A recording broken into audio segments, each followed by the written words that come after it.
Nous allons maintenant calculer l'intégrale suivante. Enfin, la primitive, l'intégrale suivante. E puissance x, x2 plus 1, cosinus x. On pourrait prendre, ou bien, ça ne coûtera pas cher de calculer E puissance x, x2 plus 1, sinus x. Quelle est la technique? Eh bien, de remplacer ça par une exponentielle complexe. En fait, nous allons donner une version de la formule magique qui est la suivante. Si j'ai à calculer somme de E puissance alpha x, p de x, cosinus bêta x, ou somme de E puissance alpha x, p de x, sinus bêta x, où p est un polynôme réel. On va calculer, alors là, il y a besoin qu'il soit réel. On va calculer somme de E puissance gamma x, p de x, avec gamma égale alpha plus i bêta. On va appliquer la formule magique, c'est-à-dire c'est E puissance gamma x sur gamma, facteur de p moins p' sur gamma, etc., etc.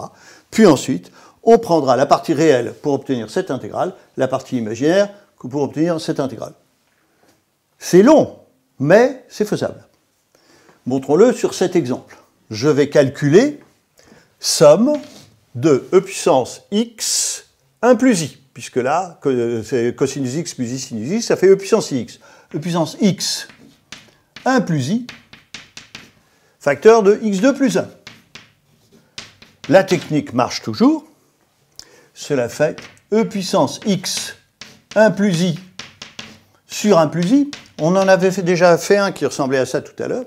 Facteur de x2 plus 1, moins 2x sur 1 plus i, plus 2 sur 1 plus i au carré. Alors là, il y a encore du travail, parce qu'il va falloir séparer la partie réelle et la partie imaginaire. Alors comment on va faire? Bon là, je vais profiter, je me suis un petit peu simplifié la vie, parce que 1 plus i, il a une forme trigonométrique facile, c'est racine de 2 puissance pi sur 4. Donc, c'est égal à E puissance x 1 plus i sur racine de 2 et E puissance i pi sur 4 qui devient moins i pi sur 4. Voilà. Facteur de x2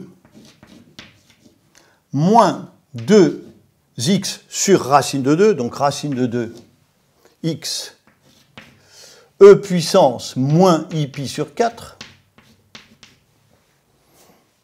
et plus, et alors, hein, E puissance 1 plus i faisant racine de 2, E puissance i pi sur 4, 1 plus i au carré fait 2i. Donc là, ça fait plus 2 sur 2i, donc plus 1 sur i. Et 1 sur i, c'est moins i.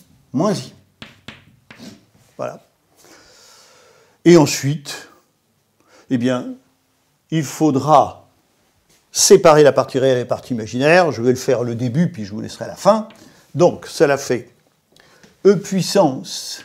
Alors là, on revient aux exponentielles réelles et aux exponentielles complexes. Ça fait E puissance x sur racine de 2. Et là, c'est E puissance ix moins i pi sur 4, c'est-à-dire, bon, je vais l'écrire. E puissance i x moins pi sur 4,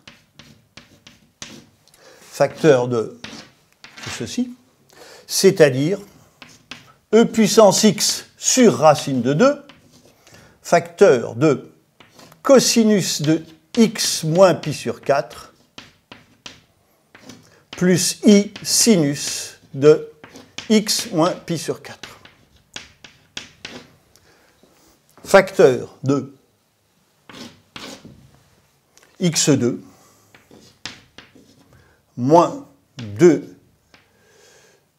Alors là, ça fait racine de 2, et là c'est racine de 2 aussi, c'est racine de 2, 1 moins i, donc moins 2x, 1 moins i, moins i. Et là, je vous laisse le soin de faire du réel par du réel ou de l'imaginaire par de l'imaginaire pour avoir cette intégrale-là, et du réel par de l'imaginaire ou de l'imaginaire par du réel pour avoir cette intégrale-là. Après quelques calculs, on obtient cette formule, c'est-à-dire e puissance x 1 plus i x de plus 1 égale ceci. Et on sépare la partie réelle et la partie imaginaire. Donc la partie réelle, c'est somme de puissance x, x de plus 1 cosinus x. Alors ça s'obtient en multipliant ici, alors e puissance x sur racine de 2, je le mets en facteur. Et là, pour avoir la partie réelle, il faut du réel par du réel ou de l'imaginaire par de l'imaginaire. Ça donne la première formule. Et si je veux le sinus, eh bien il faudra la partie imaginaire, c'est-à-dire réel par imaginaire, imaginaire par réel.